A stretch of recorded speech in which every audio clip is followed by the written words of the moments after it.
Welcome back to the channel, guys. So we have even more amazing news concerning hacking the PlayStation Classic. So recently we uploaded a video showing you how you can add a single game using a USB thumb drive. It was a very easy and simple process to do, but today we can take that even further.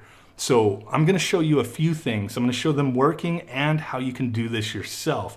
One of the big things was people getting into the emulator settings screen using a keyboard.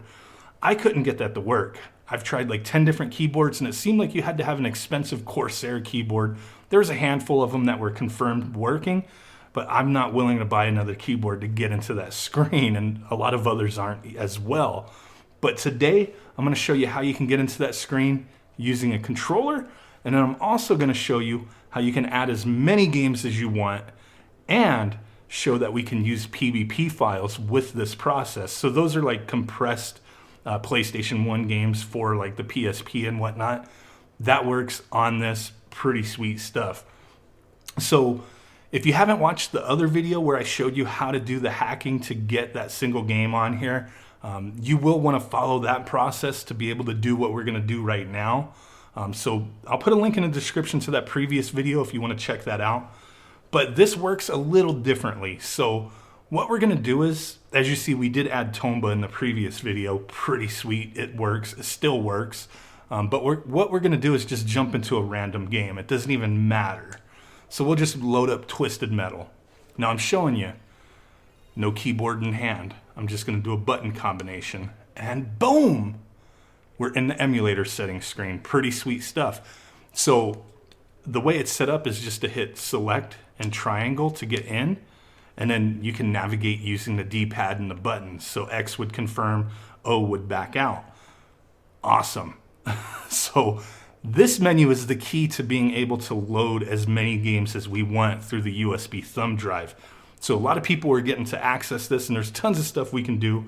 We can change 50 hertz the PAL games to NTSC 60 hertz, so you can fix that stuff within the games. Pretty cool. But like I said in the other video, and I'm going to say it again, with anything that we're doing today, since this stuff is very early, but still amazing that this stuff is happening so soon, do it at your own risk. You do have a chance of bricking your console. Now, I've been messing with mine extensively.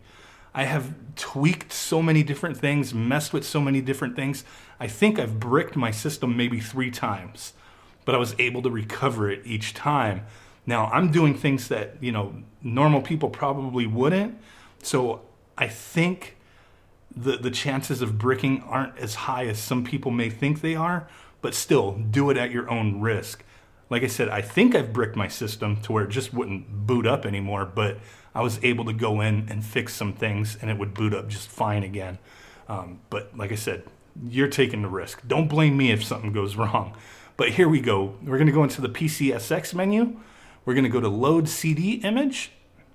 And we can just left and right, we can navigate the folders that are on the USB drive.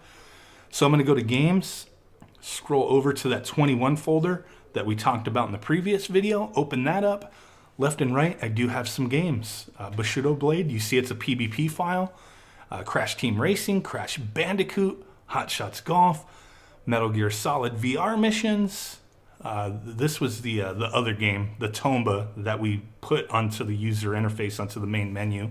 And then I do have the PBP of Tomba and Tomba 2. So pretty cool stuff. Let me see, which one can we get into that's just simple and easy, that's not going to take forever to load? Probably just Crash Bandicoot. Let's see that. So I just hit X, loads up. So with this, it's kind of interesting. If you hit the reset button, whatever game you loaded it up on, it'll save a save state for this game. Like if we hit reset right now, it's going to make a save state for Crash Bandicoot on the game that we selected. I think it was Twisted Metal. And then if you go to that save state and you load it up, it's going to load up wherever you were at in Crash Bandicoot. So be wary of that anyway. Just want to point those things out. But let's see this game working. So far, the games that I've tested, I haven't had any graphics issues or sound issues.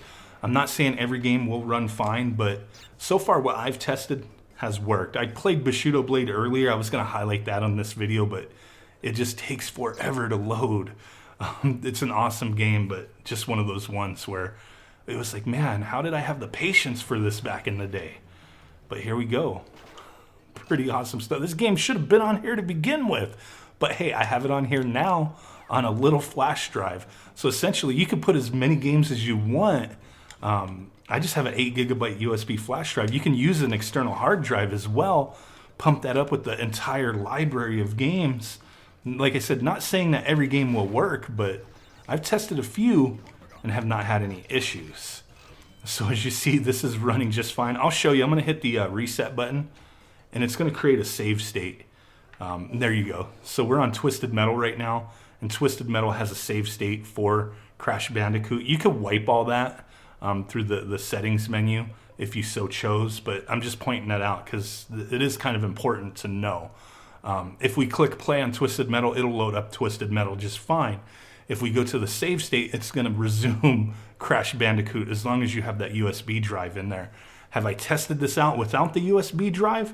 No, I'm not risking it right now. So like I said, I think I may have bricked my system a couple times and was able to recover it, but I don't want to do anything too crazy that might make it unrecoverable. So just wanted to point that out. But yeah, if we click resume, it should take us right back to where we were. Pretty cool. I'm sure, you can mess with the menus, all this stuff to, load state, save state, all that, but I'm not messing with it right now. So enough talk. I know I've been going on for quite a bit here. Let me show you what you need to do to get this going. So let's dive up onto the PC. Okay guys, so we have our USB thumb drive plugged back into the PC. You will need to have followed those previous steps that I showed in the other video to get to this point, but there's only really one thing we need to do besides adding our games, and that's going to be getting onto the thumb drive, onto the root here, going to the LOL hack, and then going to this script right here. So we're going to go ahead and edit that. I typically edit with Notepad++. We're going to go ahead and get in there. This stuff right here is all you need to have in here. I'm going to copy and paste this in the description. That way you can just copy it over, or you can go ahead and take a look up there and type it out yourself. But that's all you need to do. Put that in there. What that script does is give you the access to hitting the select and triangle button to getting to the emulator settings screen, which is what we need to be able to load as many games as we want. So from there, get that done, save that up, good to go. Now, adding games, I mean, like I said, you can put PvP, you could put your bin and queue. It doesn't matter. The only thing with this process is, yeah, you're not getting these games on the user interface, but I still think it's cool nonetheless. So I have them all in the 21 folder, as you see here, Bushido, all the games that I just showcased to you guys. Bushido Blade, Crash Bandicoot, Crash Team Racing, Hot Shots, all that stuff. And that's pretty much it. Now, if you plug it in and you can't get into the menu, you need the power cycle. So make sure you unplug the power from the back so the system can just do its magic. Plug it back in, wait for that orange light to come on, and then power up your system, and you should be good to go. Essentially, like I said, you can have as many games added to this thing as you want. It's just going to be based off of how big of a USB thumb drive or hard drive that you use. So the other thing before we go is I just have to keep saying it. Do this at your own risk. There's a lot more information out there that I'm going to try to share with you guys as I go through the process and figure it out. I don't want to share anything with you if I don't know what it is or how it, not that how it works, but having been able to test it myself. So I know with the other process of adding that single game, if you remove the thumb drive, it'll still show that custom game, but it won't show the artwork. So some people want to get rid of that, and I know there's a way, so I'm going to try to figure that out and then showcase that later. But these things, this video and then the previous one, I think, it's some really good information to share with you guys because it's really expanding upon this system very quickly. It's a thing where I wanted to upload this and show you guys, but it's still a little early to really have a lot of people comfortably do this because you could run into those issues.